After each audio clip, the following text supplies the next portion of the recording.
April 16, 2026, the suits are officially all in and crypto is absolutely ready for them. Quick shout to today's sponsor, Compete Token, the gaming crypto that actually has real games. Link in the description. Charles Schwab, $12.2 trillion in client assets, is rolling out spot Bitcoin and Ethereum trading for retail customers in the coming weeks, and this is massive. Custody goes through Schwab's own banking unit, execution through Paxos, and the fee lands at 75 basis points per trade. Yes, it's pricier than Kraken, but your parents will finally buy Bitcoin in the same app as their retirement account. That is the win. Morgan Stanley's spot Bitcoin ETF just crossed $100 million in its first week, and they did it with the lowest fee of any Bitcoin ETF on the market, 0.14%. They pulled in $30.6 million on day one alone, and Goldman Sachs just filed for a Bitcoin-linked ETF on top of it. Wall Street isn't dipping a toe in anymore. They're cannonballing into the deep end. The TradFi takeover is happening in real time. Bitcoin tried to break above 75,000 today and got smacked right back down to 73,500. Same brick wall that's killed every rally attempt for weeks. Here's the bullish counterpoint though. Funding rates just hit their most negative levels since 2023, and historically that's been the signal the bottom is in. Analysts are pointing to the mid to high 80s as the next target over the coming weeks. The shorts are piling in heavy. That usually ends one way. Drift Protocol got drained for $285 million by North Korean hackers earlier this month, and today Tether stepped up with $127.5 million plus $20 million from other partners to help make users whole. The real story is what happened to Circle. North Korean hackers moved $232 million through Circle's own cross-chain transfer protocol over 6 straight hours, and Circle froze nothing, not a single token.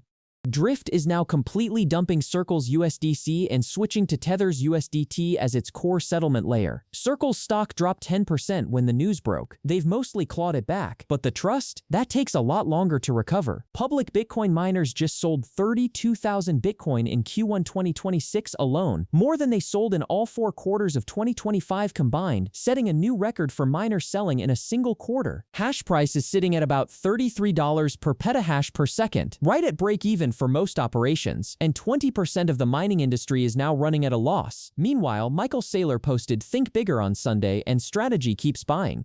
Miners are selling Bitcoin to keep the lights on while the corporate suits are buying the dip. Crypto has the weirdest food chain. Polish crypto exchange Zonda just disclosed that 4,500 Bitcoin, roughly $334 million, is locked in a cold wallet that nobody can access because the founder who held the private keys went missing in 2022. The CEO went on video to prove the coins exist and pinky promised the exchange is fully solvent, while users had already flooded them with 25,000 withdrawal requests in a matter of hours.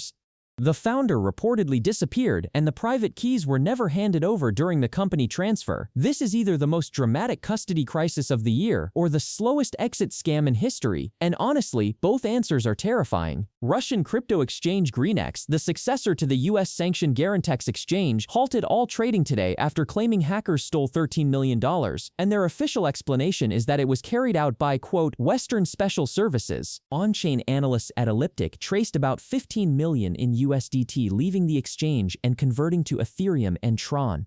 GreenX is the main trading venue for a ruble-backed stablecoin that has moved over $100 billion in value and is literally described by Elliptic as a Russian sanctions evasion enterprise.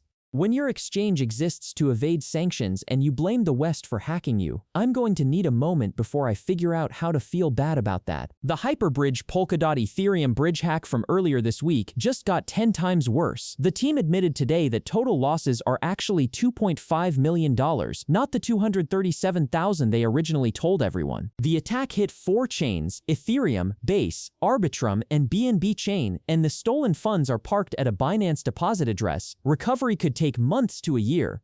Also worth noting, their native bridge token, which they're planning to use to cover any shortfall, currently has a market cap of about $858,000, which is roughly 1/3 of the total losses. The math is simply not there. After a $4 billion Ponzi scheme and nearly 12 years of waiting, US victims of OneCoin are finally getting something back. The DOJ has made $40 million available for anyone who bought OneCoin between 2014 and 2019. 40 million out of 4 billion means victims are recovering about a penny on the dollar. And Ruhia Ignatova, the crypto queen who orchestrated the whole thing and vanished in 2017, still on the run, still on the FBI's 10 most wanted list.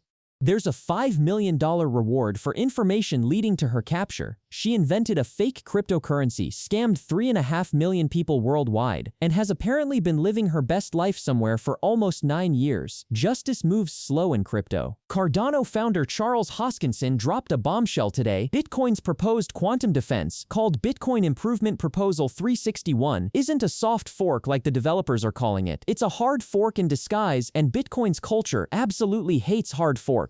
Even worse, even if the proposal passes, it still can't save about 1.7 million early Bitcoin, including roughly 1 million coins sitting in Satoshi Nakamoto's wallets, because those coins predate the seed phrase system the recovery mechanism relies on.